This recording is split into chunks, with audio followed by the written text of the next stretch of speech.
السلام علیکم ورحمۃ اللہ وبرکاتہ نحمدہ ونصلی علی رسولہ الکریم اما بعد۔ آج کا موضوع ہے توبہ کے بارے میں۔ یہ دنیا فانی ہے، اس کی حیثیت بلبلے سے زیادہ کچھ نہیں۔ اللہ رب العزت کے نزدیک یہ مچھر کے پر سے بھی زیادہ بے وقع ہے۔ اصل زندگی آخرت کی ہے جو نامعلوم حد تک وسیع اور لامتناہی ہے۔ وہ شخص کتنا نادان ہے جو اس ناپائیدار دنیا میں رہنے کے لیے تو دن رات محنت کرتا ہے، خون پسینہ ایک کر کے دولت کماتا ہے، عالی شان کوٹھی بنگلے بنواتا ہے، مگر آخرت کی زندگی کے لیے کچھ نہیں کرتا۔ جہاں ہمیشہ رہنا ہے، اے فنا انجام انسان، کب تجھے ہوش آئے گا، کب تلک تو اپنے رب کی نعمتیں جھٹلائے گا۔ غور کیجئے، آج ہر خاص اور عام، امیر اور غریب، عورت اور مرد، الا ماشاء اللہ، سب کے سب اسی فنا پذیر دنیا کی دلچسپیوں میں گم ہیں۔ انہیں آخرت کا خیال کیوں نہیں آتا؟ انہیں یہ احساس کیوں نہیں ہوتا کہ ایک دن فرشتہ اجل آئے گا، ہماری نگاہوں کو خیرہ کر دے گا، ہمارے ہوش اڑا دے گا، ہمارے دل و دماغ کو معوف کر دے گا۔ وہ اپنا بے رحم ہاتھ بڑھا کر ہماری زندگی کا گلا گھونٹے گا اور ہمارے روح پرواز کر جائے گی۔ پھر ہمارا لباس اترے گا، آنکھوں سے چشمے، کلائیوں سے گھڑیاں اور انگلیوں سے انگوٹھیاں بھی اتار لی جائیں گی۔ غسل دیا جائے گا، کفن پہنایا جائے گا اور ہمارے جسد خاکی کو قبر کے حوالے کر دیا جائے گا۔ آدمی زندگی کا یہ انجام یاد رکھے تو کبھی غفلت کا شکار نہیں ہو سکتا۔ آخرت سے غفلت کی وجہ ہمارا ماحول ہے کہ آج ہر شخص پریشان ہے۔ امیر، کبیر، وزیر، مشیر، مدیر، سفیر اور فقیر سب بے چین ہیں۔ امیر آدمی اپنی نوعیت کے مسائل میں گھرا ہوا ہے اور غریب آدمی اپنی سطح کے مسائل میں گرفتار ہے۔ ایک سرے سے دوسرے سرے تک قریب پورے عالم اسلام کی یہی حالت ہے، جبکہ طاغوتی طاقتیں ہماری بستیوں میں گھس آئی ہیں، جن کے خوفناک مظالم کے آگے ہم بے بس ہیں۔ اس روح فرساں صورتحال کا ایک ہی علاج ہے کہ ہم اپنی غفلت اور اپنی بے حسی کا کیپسول سے باہر نکل آئیں اور اپنی زندگی میں بنیادی تبدیلی لانے کا فیصلہ کر لیں۔ اللہ تعالیٰ کے حضور توبہ کریں، اپنے گناہوں کی معافی مانگے، کفر، شرک اور بدعت کی غلاظتیں دور کریں، بری عادتوں کے ٹیلے توڑیں اور اپنے ماحول کو بدلنے کی جدوجہد کریں۔ جب ہم سب اپنی ذات، اپنے گھروں، اپنے محلوں اور بستیوں میں دینی تعلیمات اور روایات عام کریں گے تو آس پاس کی فضا آپ بدلنے لگے گی۔ یوں دھیرے دھیرے ہمارا سارا ماحول تبدیل ہو جائے گا۔ یہ دنیا کبھی کسی کے لیے نہیں بدلتی۔ اگر ہم خود بدل جائیں تو دنیا بھی اپنی رفتار بدلنے پر مجبور ہو جاتی ہے۔ یہ حقیقت ہمیشہ یاد رکھنی چاہیے کہ اپنی ذات اور اپنے ماحول میں تبدیلی کی پہلی شرط سچی توبہ ہے۔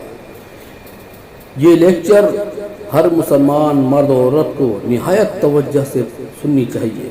انشاءاللہ اس سے توبہ کی توفیق ملے گی، دل کی دنیا بدلے گی، قدم صراط مستقیم پر چل پڑیں گے اور ان تمام مصائب و مکروہات کا خاتمہ ہو جائے گا جنہوں نے آج ہمیں اپنا ہدف بنا رکھا ہے۔ ہر انسان خطا کار اور گناہ گار ہے۔ خطاؤں اور گناہوں کے ازالے کے لیے شریعت میں توبہ کا حکم دیا گیا ہے۔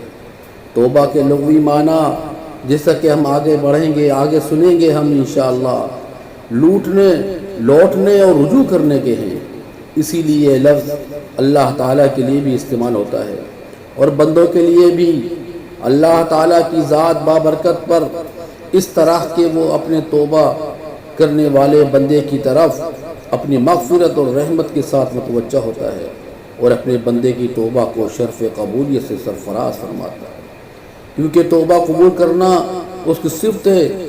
اور جب لفظ توبہ بندے کے لیے استعمال ہو تو اس کا مفہوم یہ ہوتا ہے کہ بندہ اس فعل کو، اس کام کو، اس حرکت کو ترک کر کے جو شریعت میں بری ہے، مذموم ہے، اللہ تعالیٰ کی طرف رجوع کرتا ہے تاکہ وہ اس کا گناہ معاف کر کے اسے ہدایت کے راستے پر چلنے کی توفیق عطا فرما دے۔ کتاب و سنت کے بے شمار دلائل سے معلوم ہوتا ہے کہ عبادات میں توبہ کی بہت بڑی اہمیت ہے۔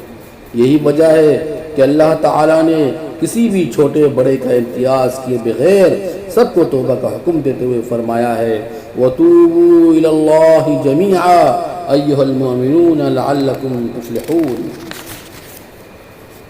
اور اے مومنو، تم سب اللہ کے حضور توبہ کرو تاکہ تم فلاح پا جاؤ۔ اہل ایمان اور صلحاء کے لیے توبہ بارگاہ الہی میں تقرب، قرب کا ذریعہ بنتی ہے اور اس سے ان کا شمار صدیقین، سچوں میں ہونے لگتا ہے، کیونکہ جس بندے کو بارگاہ الہی میں جس قدر زیادہ تقرب حاصل ہوگا، اس کا قرب حاصل ہوگا، اسے اپنی بے بضاعتی، عاجزی، ناتوانی، انکسار، خاکساری اور اپنے رب تعالیٰ کے جلال و کمال کا اسی قدر زیادہ احساس ہوگا۔ یہی وجہ ہے کہ جب ہم حضرات انبیاء کرام علیہ السلام اور اولیاء اعظام کے حالات پڑھتے ہیں تو معلوم ہوتا ہے کہ ان کے دن اور راتیں، ان کی صبح اور شامیں کثرت کے ساتھ توبہ استغفار سے مہکتی رہتی ہیں۔ آگے چل کر احادیث مبارکہ کے حوالے سے ہم بیان کریں گے کہ خود سرور کائنات حضرت محمد رسول اللہ صلی اللہ علیہ وسلم ایک مجلس میں 70 اور 100 بار توبہ استغفار فرمایا کرتے تھے۔ توبہ استغفار کے لیے لازم نہیں کہ وہ واقعی کسی خطا کی وجہ سے ہو، بلکہ توبہ استغفار کے ساتھ معاصی کے تصور سے بھی اللہ تعالیٰ کی طرف رجوع کیا جاتا ہے، جو رب تعالیٰ سے قریب تر ہونے کا ذریعہ ثابت ہوتا ہے۔ توبہ کا سب سے بڑا فائدہ یہ ہے کہ انسان گناہوں سے اس طرح پاک ہو جاتا ہے جسے اس نے گناہ کا ارتکاب کیا ہی نہیں۔ توبہ کرنے والا اللہ تعالیٰ کا دوست اور اس کی بارگاہ کا مقرب بن جاتا ہے۔ اسی وجہ سے مومن کے لیے توبہ کو واجب قرار دیا گیا ہے، کیونکہ ہر انسان خطا کار ہے، اور حدیث نبوی میں ہے کہ بہترین خطا کار وہ ہے جو اپنے گناہوں سے توبہ کر لے۔